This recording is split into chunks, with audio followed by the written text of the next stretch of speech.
ya me bajen los analgésicos y me pueda sentar a ver los trabajos. ¿Cómo le fue?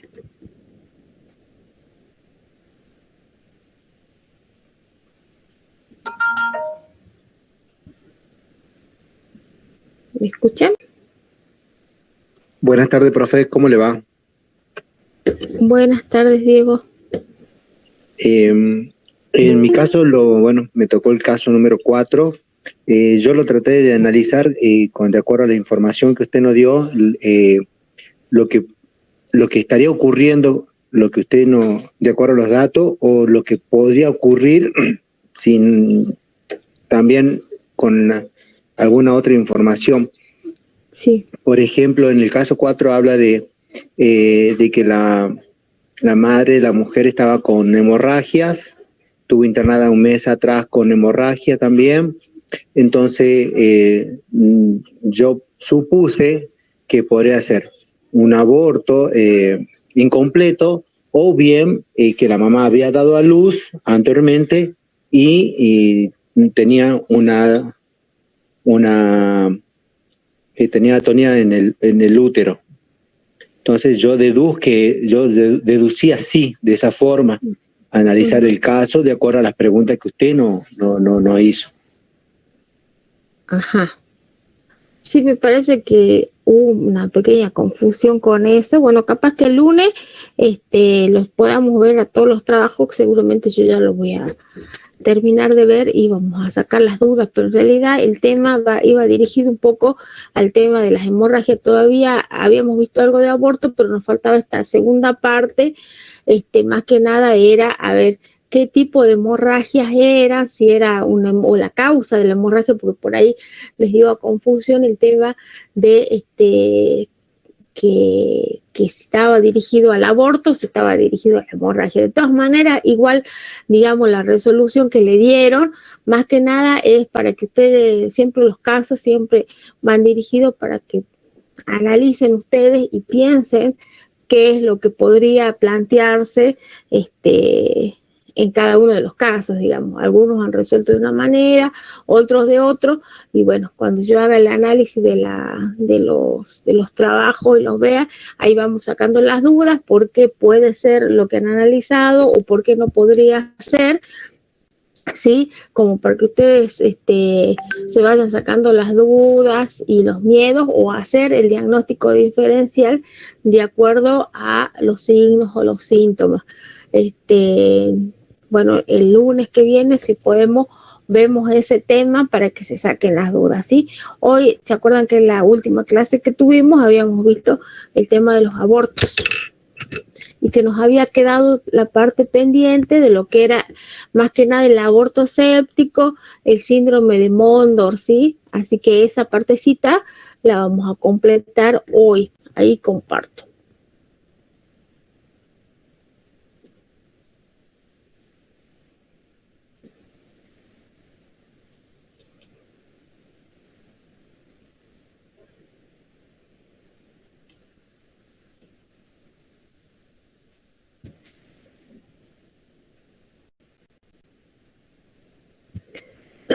¿Se puede ver?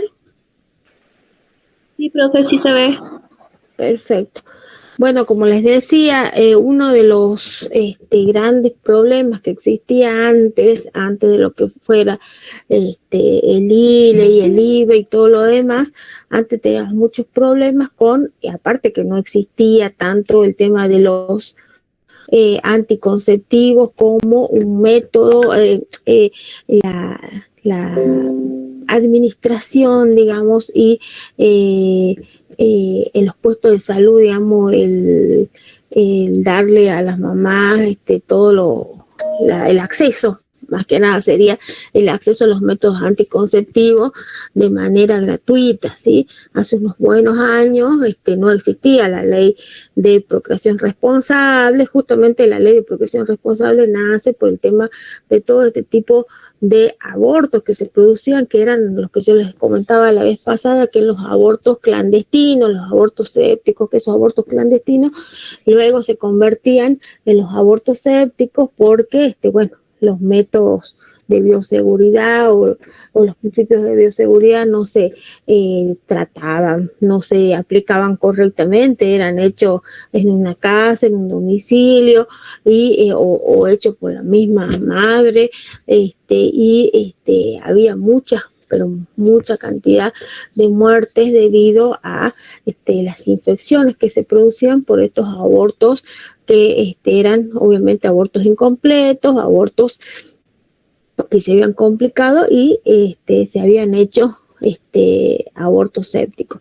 Entonces, bueno, de ahí surge lo que es la ley de procreación responsable, la dación o la administración del puesto de salud. Ustedes la gran mayoría son chicos jóvenes y saben de que en los puestos de salud la administración de los métodos anticonceptivos es prácticamente libre, gratuita, ¿sí? Inclusive el tema de la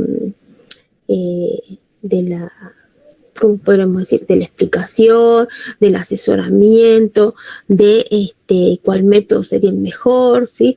Inclusive con la ley de niños y adolescentes y con la autonomía progresiva, hay adolescentes, estoy hablando de 13, 14 años, que tienen la posibilidad de acceder a estos métodos anticonceptivos que años atrás, si uno tenía 18 y si no tenía la mamá al lado o algún familiar al lado, adultos, no, era imposible que se pudiera hablar de estos temas. Bueno, justamente por el tema de la gran cantidad de muertes por aborto, ha empezado a surgir todas estas cuestiones y bueno, poniéndose también el Estado un poco al lado de lo que son los derechos que iban surgiendo, del tema de la procreación, el tema de los niños, de la planificación familiar.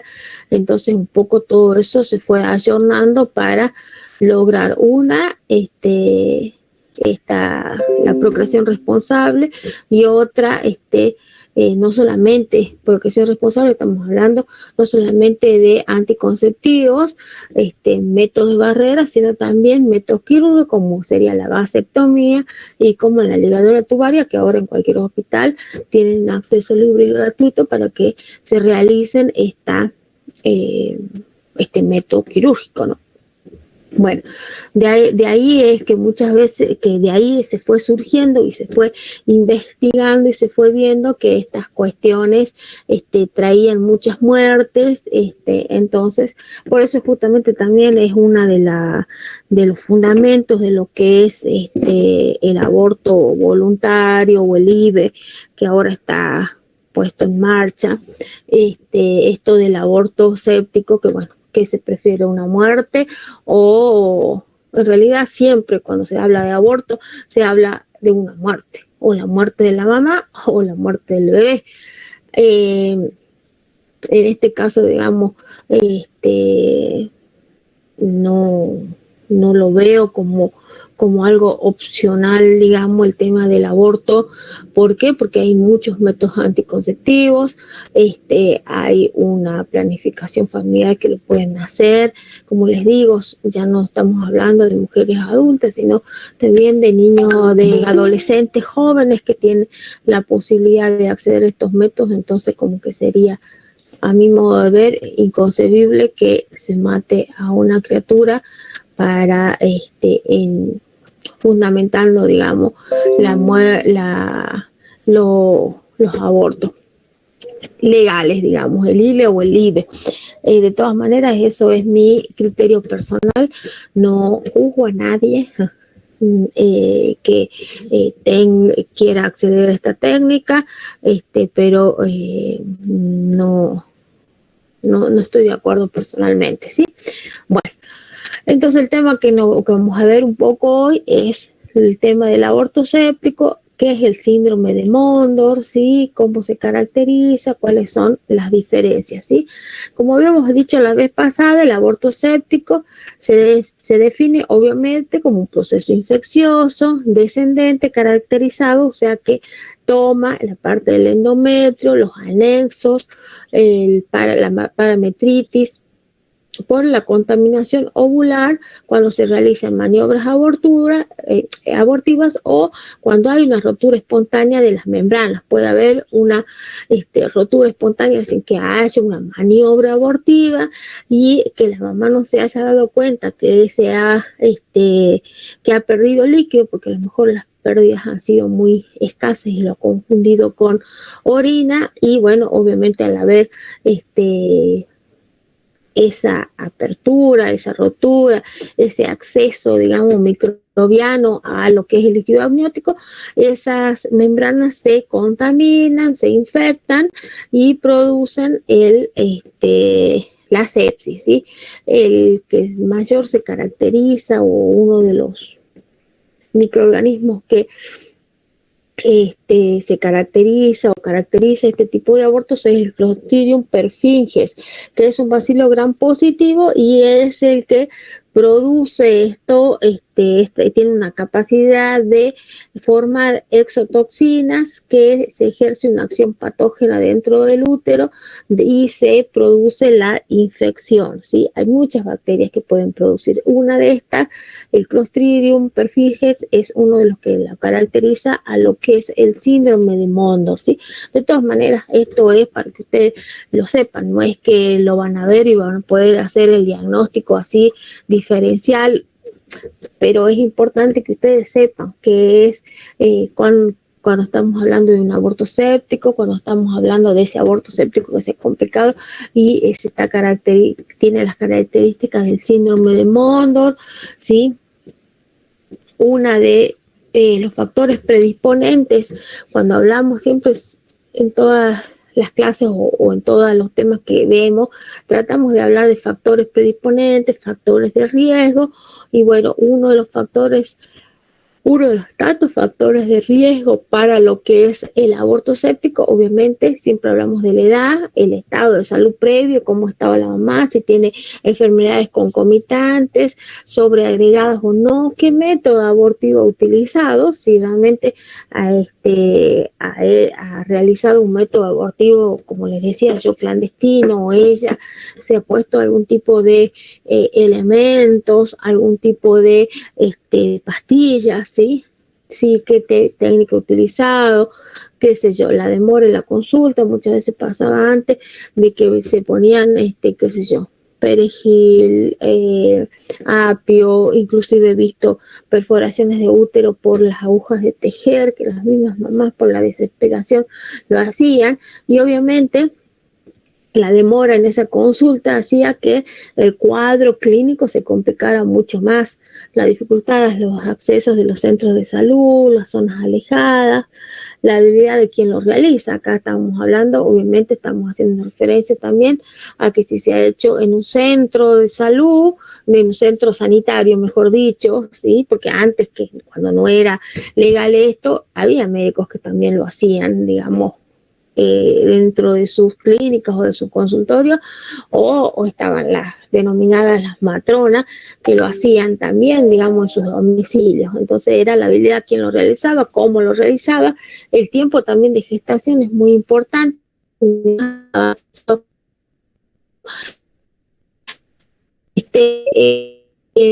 embarazo, obviamente, mayores complicaciones, años del feto, y bueno, todas las complicaciones que se derivan de ello, ¿sí? En la fisiopatología, como yo les decía, hay gérmenes que están involucrados, que son, la gran mayoría son gérmenes que ya existen dentro de la flora habitual, que es la flora vaginal o intestinal, y al haber un medio, un lugar, un medio idóneo para que se proliferen, comienzan a proliferarse, que son los que se denominan las bacterias saprófitas, y las que pueden acceder, digamos, en forma individual o en forma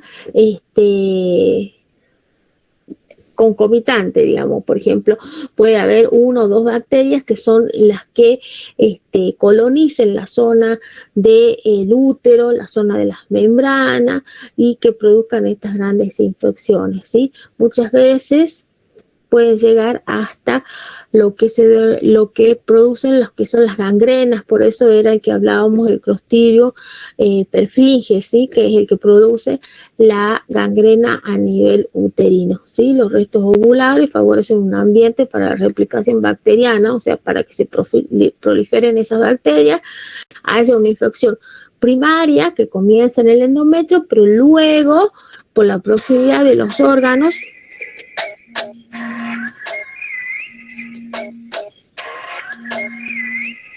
dos segunditos me dan, me llaman del banco, 2 segunditos.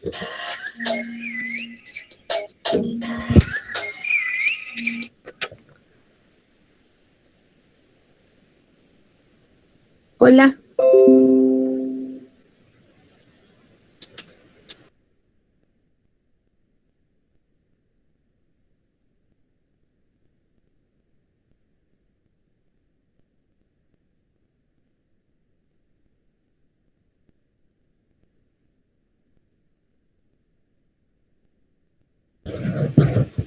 Se cortó, no importa. Sigamos. Entonces, como les decía, como el útero está dentro de la cavidad abdominal y tiene proximidad con todo el resto de los órganos, que se infecte el útero, al estar próximo a los otros órganos, enseguida prolifera la sepsis. Por eso es tan importante que se tenga en cuenta los signos y los síntomas, y se puede hacer una detección precoz para evitar o hacerle un tratamiento adecuado a esa persona que tiene principios o tiene características o tiene síntomas de endometritis, o algún tipo de proceso inflamatorio o proceso infeccioso. ¿Sí? Antes pasaba que las madres iban a los hospitales y no querían decir que si se habían ido a alguna señora para que les ayude al aborto, o sea, o se habían hechas ellos mismos algo, y esto era la diferencia entre los tratamientos que se pueden dar. No es lo mismo un aborto espontáneo que un aborto invasivo, hecho con alguna técnica invasiva, como les decía la vez pasada, que muchas veces ocupaban las sondas que son las sondas vesicales, las sondas Foley, para dilatar el cuello del útero, y con eso les dejaban ahí la sonda 2 o 3 días y luego le retiraban. Y se imaginan la cantidad de microorganismos que proliferaban en esa zona. Así que, y justamente por el espacio que quedaba entre el cuello y la sonda, había un camino, digamos, para la invasión bacteriana que era terrible, y las pacientes iban en un estado realmente terrible, y muchas veces no podían, perdían la vida, ¿sí? La verdad que era muy triste. Bueno, entonces hablábamos de que puede haber esta infección primaria que comienza obviamente en un lugar localizado y que luego, por la proximidad de los órganos a nivel abdominal y pelviano, se complicaba, se expandía o se producía lo que nosotros denominamos la sepsis, ¿sí? ¿Qué síntomas caracterizan a cualquier proceso inflamatorio, en este caso al aborto séptico? Obviamente la temperatura, que es uno de los signos más característicos de cualquier proceso inflamatorio, la metrorragia, el dolor abdominal. Otros signos y síntomas que podemos ver, observar en una paciente que está con un proceso de sepsis, náuseas, vómitos, obviamente el pulso débil o débil y rápido, la hipotensión arterial, la respiración superficial y rápida, la palidez, las mialgias, ¿sí?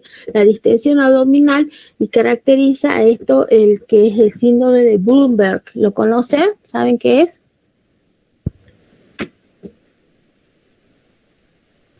No, profe. No, profe. Bueno, el signo este caracteriza, obviamente como estamos hablando de a nivel abdominal, se hace el que está haciendo el control, la revisión de la paciente, hace una presión, digamos, a nivel abdominal, y cuando lo suelta, o sea, cuando descomprime el abdomen, suelta, o sea, levanta la mano y produce un dolor muy, pero muy intenso en la paciente, y eso es lo que se llama el signo de Bloomberg, ¿sí? Por eso es que habla de una distensión abdominal, de un abdomen tenso y doloroso de la palpación. Apretamos un poquito el abdomen, levantamos la mano y esa descompresión produce ese dolor intenso y que es ese signo, ¿sí? Los ruidos hidroaéreos disminuidos o ausentes, ¿sí? Quiere decir que no hay actividad a nivel intestinal, ¿sí? Cuando uno está bien y la persona está normal, seguramente ustedes deben haber practicado o haber ocultado con un estetoscopio a nivel abdominal y van a escuchar los ruidos que se llaman los ruidos hidroaéreos, que están hablando o que nos están diciendo de que hay una actividad intestinal normal, ¿sí? Porque los intestinos, al transitar, digamos, los alimentos, ¿sí? O el bolo fecal que se está formando, produce ruidos, y que es los ruidos hidroaéreos. Cuando hay ausencia, quiere decir que la actividad intestinal no está funcionando, que hay una parálisis intestinal. Sí, puede ser por muchas causas, digamos, pero en cuando estamos hablando de aborto, también puede haber una disminución, porque se acuerdan que habíamos dicho que los otros órganos abdominales están muy cerca, entonces puede llegar hasta una necrosis intestinal, ¿sí? Dolor en el hombro, como un dolor reflejo, puede haber diarrea, puede haber ya pérdida del sensorio o el sensorio alterado, ¿sí? Mareos, pérdida de la conciencia, oliguria. Bueno, todos estos son signos y síntomas que caracterizarían a un proceso de sepsis. Dentro de las complicaciones de la sepsis, ¿qué podemos encontrar? ¿Sí? Hemorragias masivas, por supuesto, lesiones viscerales traumáticas, como yo les decía hace rato, que pueden haber lesiones en los órganos que están alrededor, que es el hígado, que son los intestinos, que es la vejiga, que son los riñones, ¿sí?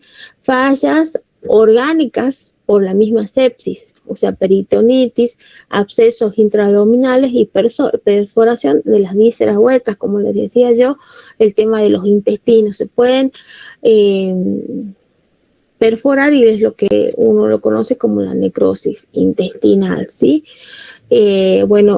Otra de las características es la ictericia, ¿sí? Que se produce por una disfunción hepática, ¿sí? Aumenta la bilirrubina, y también por una hemólisis, ¿sí? Obviamente que hay una hipoglucemia, una hipoproteinemia, que eso, bueno, no es tan importante, pero bueno, se los pongo para que ustedes lo sepan o tengan en cuenta, digamos que puede existir, pero ustedes en realidad el tema del laboratorio no lo van a poder manejar, porque ustedes no cuando lleguen al segundo nivel recién se va a hacer un laboratorio, pero sí es importante que sepan que una de las características es la ictericia, que puede haber problemas, o todo esto que le hablamos recién, del dolor abdominal, del abdomen agudo, ese que hacemos referencia, es producto a lo mejor de la sepsis, y que está involucrado a lo mejor una peritonitis,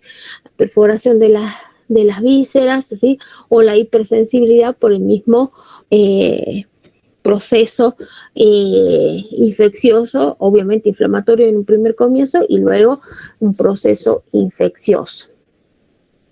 Y acá es lo que se caracteriza, o lo que yo les decía, el famoso síndrome de Mondor, que se lo denomina también tricolor. ¿Por qué? Porque se pueden observar 3 colores dentro, digamos, de de la piel o caracterizan 3 colores de acuerdo a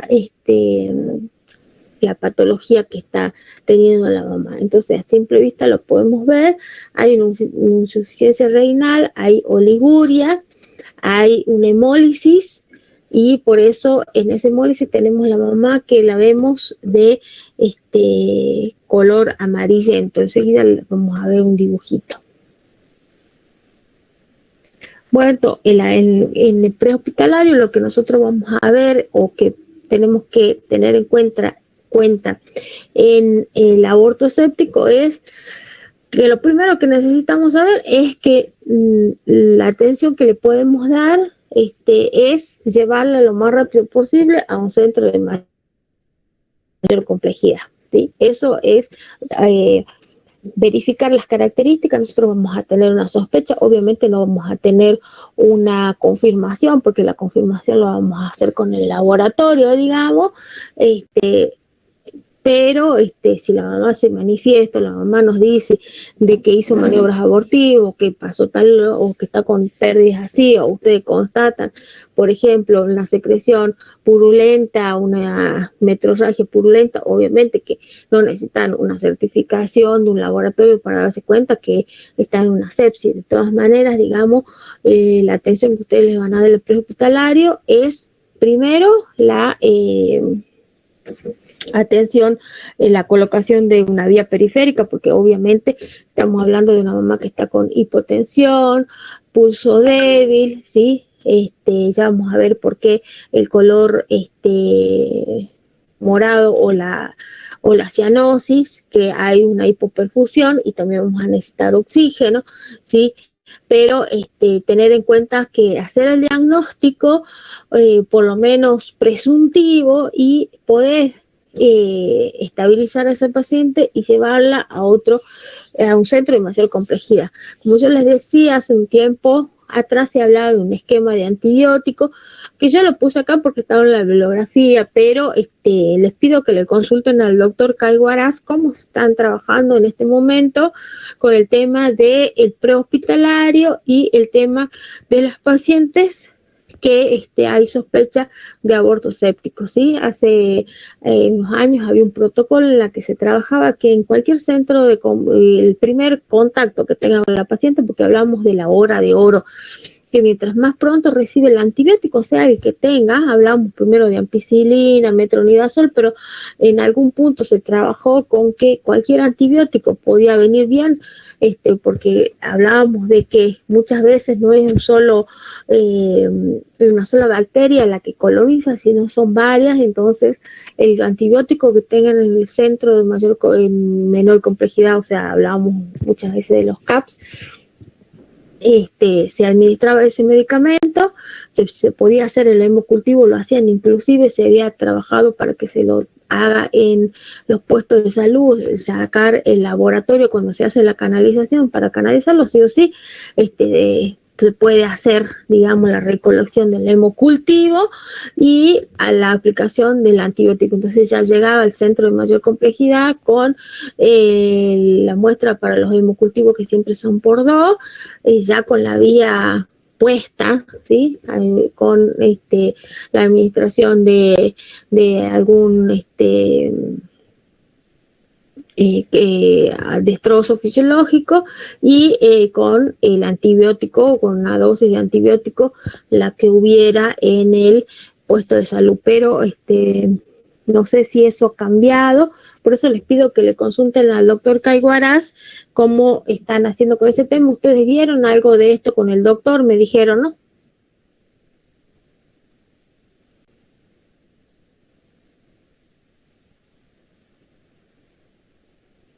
¿Me escuchan?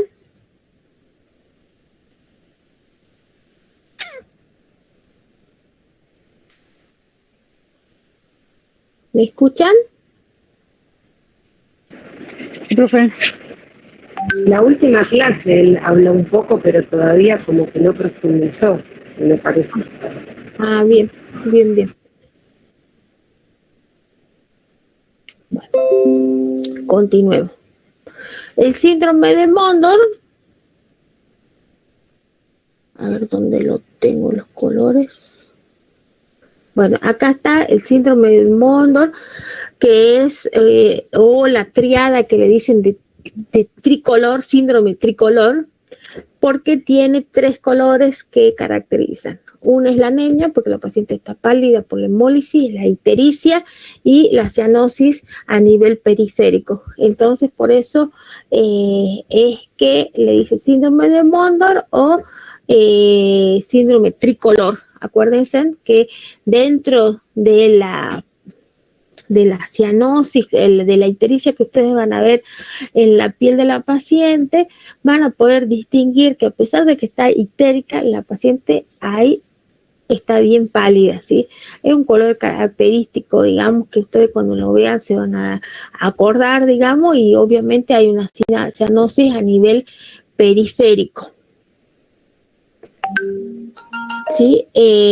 Lo que caracteriza es la metrorragia, el dolor tipo cólico y obviamente los restos ovulares, o no necesariamente los restos ovulares, sino que seguramente eso lo van a constatar ustedes o lo va a constatar el médico cuando lleguen a un centro de mayor complejidad, ¿sí? Lo que ustedes sí tienen que verificar es estas 3 características. Va a haber una hipertermia o una hipotermia, ¿sí? En un primer comienzo, como yo les decía, cuando hablábamos del aborto séptico, siempre hablábamos que va a haber un aumento de la temperatura, ¿sí? Pero en la segunda fase ya no va a haber una hipertermia, sino ya va a haber una hipotermia, o sea, la paciente está fría, pálida, sudorosa, ¿sí? Va a tener dolor en el hipogastrio, va a tener pérdidas, obviamente, vaginales, o sea, una metrorragia, o muchas veces ya no es metrorragia, sino que es un líquido purulento, ¿sí? Ella puede o no hacer el reconocimiento de las maniobras abortivas, obviamente, va a haber una hipotensión, va a haber un aumento de los leucocitos y, como les decía, muchas veces ya no es una hemorragia o una metrorragia, sino ya estamos viendo de que hay pérdidas de líquido que es muchas veces purulento, o a lo mejor no es purulento, pero es un líquido amarronado, pero el olor que caracteriza es un olor fétido, ¿sí? Vieron cuando la carne por ahí se pone en mal estado y tiene un olor característico, bueno, es más o menos es el olor que ustedes van a sentir, ¿sí? Las mujeres cuando obviamente tenemos la menstruación es un olor obviamente a sangre, pero esto no es sangre, sino es un olor fétido, ¿sí? A algo que se está descomponiendo. Entonces ese es el olor que va a caracterizar a esa pérdida, ¿sí? Obviamente va a haber una hemólisis, una hipotensión, ¿sí? Ya como otras características, acidosis metabólica, insuficiencia renal, que ustedes a lo mejor lo pueden ver en el prehospitalario, es insuficiencia renal, como que la mamá no ha orinado, obviamente que la paciente va a estar deshidratada, va a estar hipotensa, a lo mejor va a estar inconsciente, sí, pero una de las características importantes son estos colores que vamos a ver, la presión, la temperatura, sí, el tema de a lo mejor la piel sudorosa, la piel fría, ¿sí? Que la paciente no está consciente, ¿sí? O que a lo mejor sí está consciente, pero la paciente está perdida, ¿sí? Uno le pregunta y la paciente no sabe, ¿sí? Entonces eso también caracteriza a este tipo de shock séptico, ¿sí? Otra de que figuraba en la bibliografía, que ahora se denomina o hubo, digamos, una clasificación más minuciosa de todos los tipos de aborto y todos los síndromes que antes eran aborto incompleto, aborto completo, shock séptico y a lo mejor el síndrome de Mondor Y nada más que eso. Bueno, ahora hay muchos más, ustedes van a ver la bibliografía en la que mandé yo, que hablaba de las emergencias, ¿sí? En la última parte nos habla de todo lo que es la sepsis puerperal, ¿sí? Y ahí nos habla del síndrome de respuesta inflamatoria sistémica, que yo la pongo como en comparación, digamos, a lo que es el shock séptico o el aborto séptico. Más o menos está un poco más delimitado por fase, pero son las mismas características, ¿sí? Acá nos habla de por eso yo les decía que primero, siempre cuando hay un proceso inflamatorio, por ahí comienza con el proceso inflamatorio y luego va a comenzar con ese proceso infeccioso, ¿sí? Si el cuerpo no puede compensar y no puede defenderse de las bacterias o de ese proceso de infección, ese ataque bacteriano, seguramente ya va a ser, se va a producir lo que nosotros decimos la septicemia, ¿sí? Entonces, no les quiero complicar mucho la vida. Lo que a mí más me importa es que puedan diferenciar lo que es el aborto séptico, lo que es cuáles son las características del síndrome de Mondor, y esto era como para que lo tengan en cuenta, cuáles son las fases, cómo se caracteriza, ¿sí? El síndrome de respuesta inflamatoria, que se caracteriza con las siglas SIRCS, lo divide en 3 fases. Una primera fase, que es un estado hiperdinámico, que tiene taquicardia, taquipnea, obviamente va a tener fiebre, escalofríos. Si tenemos fiebre, va a tener escalofríos, siempre va a haber una hipotensión, una hipoperfusión tisular, ¿sí? ¿Se acuerdan que yo les decía de que va a estar pálida, fría, sudorosa? ¿Sí? El gasto cardíaco obviamente va a estar aumentado porque al haber fiebre, sí trata de compensar el cuerpo y hay una taquicardia, ¿sí? En la segunda fase hablamos del volumen efectivo está disminuido, obviamente porque la paciente está con pérdidas, ¿sí?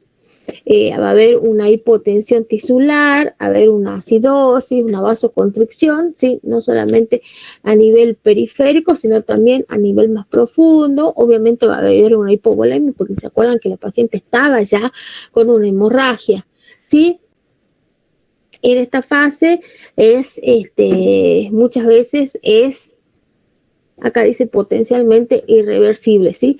Hay que ver en qué estado está la paciente y aparte hay que ver qué condiciones tenía la paciente, si tenía enfermedades concomitantes, si era diabética, si esta era su primera gesta, si no, si tenía hipertensión. O sea, hay muchas cuestiones o muchos factores de riesgo, qué edad tenía la paciente, ¿sí? Como para saber si esa fase es una fase reversible o irreversible.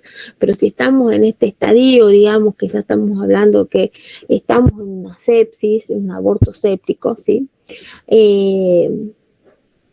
Estamos en una línea muy fina en lo que es realmente una fase irreversible. Seguramente esta paciente va a necesitar, en la tercera fase ya hablamos que la paciente va a necesitar asistencia respiratoria y mecánica, ¿sí? Estamos hablando que la paciente puede tener un paro a nivel pulmonar, va a tener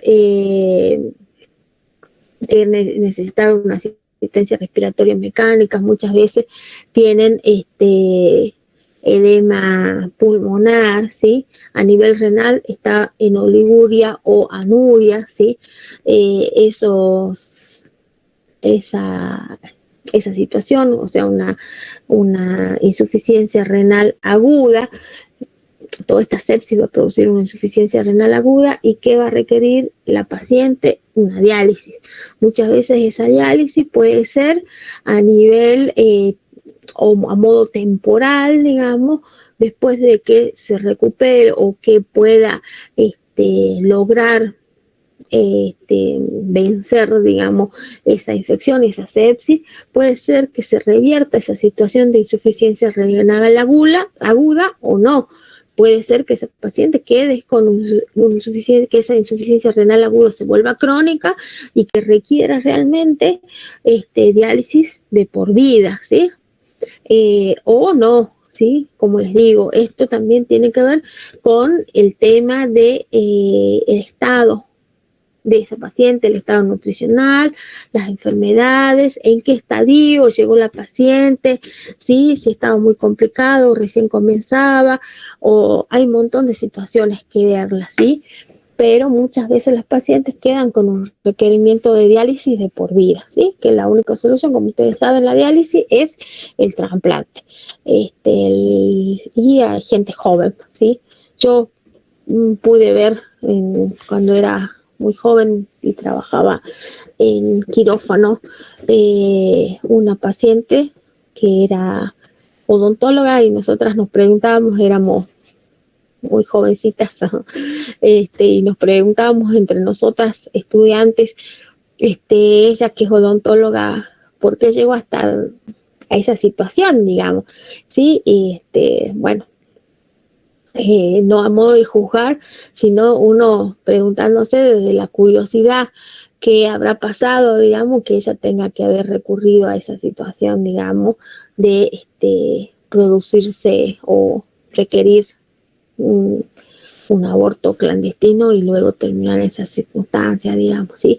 O sea, esto les cuento para que ustedes tengan en cuenta que muchas veces no depende del nivel educacional, aunque sí es un factor de riesgo, muchas veces no tanto, ¿sí? Y muchas veces las otras cuestiones, a lo mejor económicas, sociales, culturales, tenían que ver más que a lo mejor el nivel educacional de una persona, ¿sí? De todas maneras, uno no está para juzgar, como les digo, uno está para ayudar, ¿sí? Esto les cuento para que tengan en cuenta, digamos, de que muchas veces la situación emocional ocupa, digamos, o nos hace olvidar las otras cosas y a lo mejor no actuamos con la certeza o con la inteligencia que deberíamos actuar, ¿sí? No sé si inteligencia, pero no sé, con la frialdad o poniendo en la balanza todas estas cuestiones, digamos, ¿sí? Otra de las cuestiones era el tema hepático. ¿Se acuerda que habíamos visto de que había un aumento de la bilirrubina y por eso es que la paciente veía a nivel tisular, a nivel piel, ese color tan característico que es de la ictericia, ¿sí? Puede haber pancreatitis hemorrágica, perforación intestinal, lo que se caracteriza como la enterocolitis necrotizantes, que es realmente muy grave y muchas veces terminan las pacientes haciéndoles laparotomías, que le tienen que hacer unas cercenamiento de los intestinos y terminan a lo mejor con colostomía. Son cuestiones pero situaciones muy graves y esto no es que se da en una semana, en 2 semanas, sino que con este tipo de bacterias que están acá, como les decía, a nivel intestinal, a nivel de la zona perianal o la zona del perineo vaginal, el proceso, digamos, se da realmente en pocas horas. Creo que hasta ahí llegamos. Sí, no sé si tenía otra que hablábamos a lo mejor no, creo que la saqué, que hablábamos a lo mejor de 48, 72 horas, que el progreso de la paciente puede desmejorar significativamente. ¿Tienen preguntas?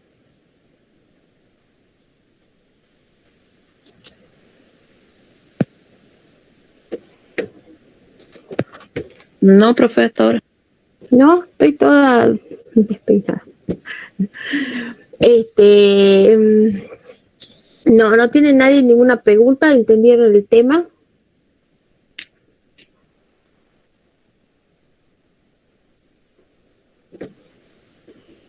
la idea es que ustedes sepan diferenciar cuando estamos hablando de un aborto, cuando es un aborto completo, o a lo mejor cuando es una amenaza de aborto, cuando es un aborto en curso, cuando estamos hablando que ese aborto es un aborto séptico o hay características o hay signos y síntomas del aborto séptico, cuando podemos distinguir que está, digamos, estas características o la triada de Mondor, ¿sí?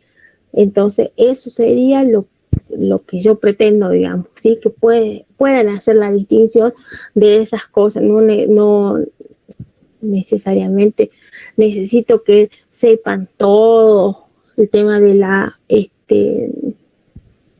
del laboratorio, porque el laboratorio ustedes no lo van a manejar. Lo que sí ustedes van a manejar, los signos y síntomas dentro de la asistencia prehospitalaria. Entonces, van a hacer en esa asistencia prehospitalaria si detectan, sea que es una paciente con un aborto en curso, siempre ustedes, en cualquiera de estos tipos de abortos, ¿sí? Siempre van a necesitar ustedes la canalización, porque la paciente va a estar con una hemorragia, sea en un aborto en curso, sea en un aborto séptico, sea en una amenaza de aborto, siempre va a haber hemorragia, ¿sí? Va a ser una de las características que van a ser comunes a cualquiera de estos tipos de abortos. Entonces siempre van a necesitar una vía periférica. Obviamente, si están hablando ya de un aborto séptico, no les voy a decir que le pongan una vía, que van a necesitar a lo mejor ponerles 2 vías, porque la paciente ya está en shock, la paciente está hipotensa, la paciente está taquimeica o a lo mejor bradineica al momento que ustedes la atiendan, digamos, ¿sí? Pero siempre van a necesitar la asistencia de una vía periférica. Si tienen mucha hemorragia, a lo mejor pueden, si tienen el médico, pueden consultar, pueden poner un goteo con 10 unidades de oxitocina. Si tienen una gran pérdida, si todavía está, si allá se produjo el aborto, ¿no? No que si el bebé todavía está en aborto, una amenaza de aborto, no. Estamos hablando cuando ya se produjo el aborto y tengo una gran hemorragia. Sí puedo solicitar o preguntar al médico de la base, puedo pedir la autorización de ponerle un goteo con oxitocina, ¿sí? ¿Qué más va a ser común a todo el resto de las pacientes, ¿sí? A lo mejor, no sé si en un aborto en curso, pero en una paciente que está con un proceso de una hemorragia, puedo poner asistencia de oxígeno, ¿sí? Porque, por ejemplo, que hablamos que había una hipoperfusión periférica en la paciente del aborto séptico, entonces voy a necesitar un requerimiento de oxígeno, porque hay una hemólisis y esa paciente no tiene la cantidad de glóbulos rojos en sangre. Obviamente ese paciente estuvo varios días perdiendo sangre, a lo mejor no consultó en el primer día, está anémica y sí o sí necesito ponerle una asistencia de oxigenoterapia con una máscara, con reservorio y le pongo una mascarita de oxígeno. Va a ser prácticamente común a todos. O sea, inclusive en el caso del aborto, de la amenaza de aborto, a lo mejor si está con pérdidas y para ayudar que ese bebé reciba, que haya una buena oxigenación, también le puedo poner una mascarita, no con tantos litros de oxígeno, pero con 3 o 4 litros de oxígeno, capaz que le puedo dar o preguntarle, ¿te sentís bien? O con el dolor muchas veces están como descompensadas o como semi-inconscientes, también le puedo poner. Entonces son cosas que las tengo que manejar y que van a ser común a todo este tipo de situaciones. ¿Qué más puedo pensar que puede ser común a todo el resto, a todas estas clasificaciones de aborto? A ver qué se les ocurre.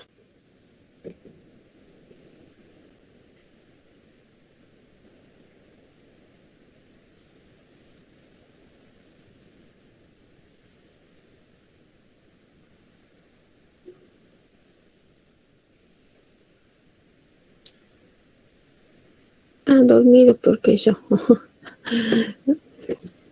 Otra de que las cosas que siempre yo les digo y les recalco es el tema que si estamos con una paciente con hemorragia, poder de algún modo cuantificar esa hemorragia. Es muy difícil, por supuesto. Entonces, siempre es importante a lo mejor poder poner un pañal debajo de la cola de la mamá para saber realmente en estos 20 minutos o desde que la trasladé, que la subí a la ambulancia, que eran, no sé, 21:10, y llegué al hospital a 21:40, le cambié 2 veces o 3 veces el pañal, o está muy mojado, o realmente con el goteo o con la oxitocina ha mejorado o no ha mejorado, ¿sí? Porque muchas veces uno va y está en el colchón, está mojado, a lo mejor tiene una toalla, pero la toalla es permeable, se moja el colchón y yo no sé hasta qué punto ese colchón está mojado y está lleno de sangre, o a lo mejor está con líquido también. Entonces yo muchas veces no lo puedo cuantificar. Entonces es importante que ustedes puedan de algún modo tener un método para cuantificar. Uno de esos sería ponerle el pañal y poder verificar en el tiempo, ¿sí? En qué horario lo han puesto y cuántas veces ustedes han cambiado. Entonces, cuando van a otro centro mayor complejo, no, mira, está sangrando mucho, o ya le cambié 3 pañales, o no, realmente le puse la oxitocina y ha mejorado, ¿sí? Todas esas cosas, el olor de esas pérdidas, qué color, qué olor, ¿sí? Tienen. Eso también es importante. El dolor en el abdomen, ¿sí? Si es un dolor difuso, si es un dolor localizado, si tiene el signo de Bloomberg, ¿sí? Si es un abdomen que está en tabla, bueno, todas esas cosas, signos nos hacen ver nosotros como agentes de salud poder hacer un diagnóstico diferencial de qué estamos hablando, qué podría llegar a ser. Como les digo, el diagnóstico, ustedes van a hacer un diagnóstico presuntivo, pero sí o sí tienen que hacer una diferenciación entre una patología o una situación u otra, ¿sí? Realmente para poder dar una atención, siempre ustedes van a tener que hacer un diagnóstico diferencial, ¿sí? Dentro, digamos, de las competencias de ustedes como técnicos, pero sí o sí van a tener que hacer ese diagnóstico presuntivo, que es lo que están, porque si ustedes no hacen el diagnóstico presuntivo, no van a poder hacer una atención correspondiente o una atención, prestaciones adecuadas para que esa paciente llegue en las mejores condiciones posibles a un centro de mayor complejidad. Y la otra de las cuestiones es el tema de los antibióticos. Como les decía, que le pido que le consulten al doc. De todas maneras, yo trabajo en la maternidad, digamos. De todas maneras, yo también voy a consultar que si ese protocolo ha cambiado o no, por el tema del antibiótico terapia, que como les decía, hace mucho surgía este tema de que había muchos abortos clandestinos y esa hora de oro, desde el primer contacto que tenía con una persona o con un agente de servicio de salud, o sea, la enfermera, antes, bueno, no existían los técnicos, la enfermera en los puestos de salud o la ambulancia, ¿sí? Darle ese primer antibiótico terapia, sea de la que haya. Si no tenías ampicilina, le ponías cefalexina; si no tenías cefalexina, aunque sea genta, pero de todas maneras, siempre con el tema de los abortos sépticos, se hace, digamos, una combinación de 2 o 3 antibióticos, ¿sí? Como para cubrir, digamos, esta amplio gamas de microorganismos, que muchas veces no es uno solo, sino son 2 o 3 que han colonizado y oportunistas se llaman, bacterias oportunistas que viven comúnmente en esa zona, pero cuando ven que ha cambiado el medio interno, el medio en donde viven, aprovechan y infectan a la paciente o al paciente, ¿sí? Bueno, creo que estamos con el tema. Espero que lo hayan podido entender. Siempre vayan a la bibliografía, porque como les digo, yo se los paso el Power ahora, pero el Power es como la guía para el estudio, ¿sí? No es solamente el Power que ustedes tienen que estudiar, que la única bibliografía, sino nos sirve de guía para ampliar luego el tema. Lo digo porque me pasó que en exámenes van y solamente tienen el estudio del Power y con eso no alcanza. El Power es el resumen que yo hago para darle una explicación amplia del tema, pero está que cada uno de ustedes tiene que estudiar de la bibliografía, ¿sí? Por eso, para eso les paso una bibliografía, siempre les estoy diciendo de qué van a estudiar o siempre les estoy pasando la bibliografía para que de ahí ustedes estudien ampliamente el tema, ¿sí? No es un tema para... los exámenes no son para estudiar de los Power, sino para estudiar de las bibliografías, ¿sí? Ya vamos a ver, capaz que la semana que viene ya me organice a ver cuándo vamos a tomar algún, no sé si un pequeño parcial o a lo mejor un trabajo práctico, porque esta materia no es promocional, esta materia es para regularizarla o ha cambiado la condición de la materia.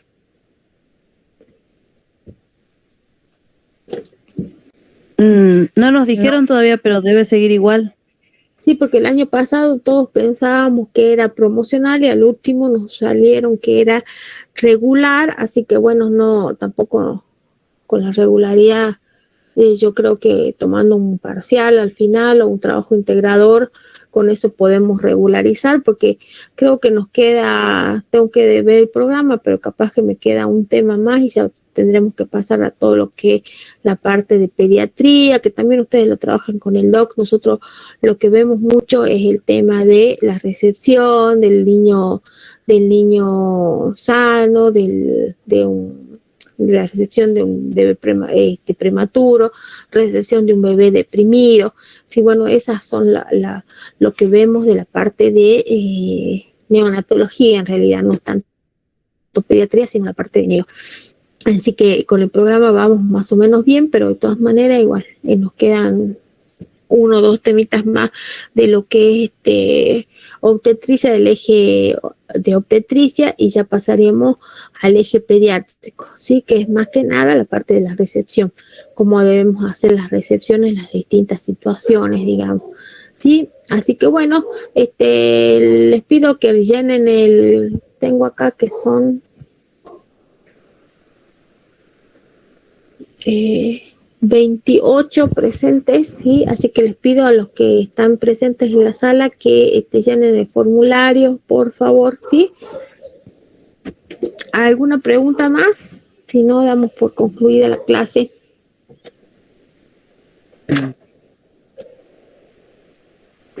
¿No? Bueno, entonces nos vemos el lunes que viene. Nos vemos. Hasta el lunes, profe. Hasta el lunes que viene. Gracias. Profe. Luego, profe. Hasta luego. Profe, Sí. yo coloqué presente al principio de la clase, ¿la vuelvo a colocar o ya está nomás? ¿Cómo? Yo coloqué el presente al principio de la clase, o sea, las dos. Pero en el formulario, digo yo. ¿En el formulario lo he puesto? Sí, a las 2 de la tarde lo hice. Ah, bueno, está bien el que puso el que ya llenó el formulario, no en el grupo, ¿no? Sino en el formulario. Si ya lo llenaron, ya no lo llenen, ¿sí? Ah, listo. Gracias, profe. Hasta luego.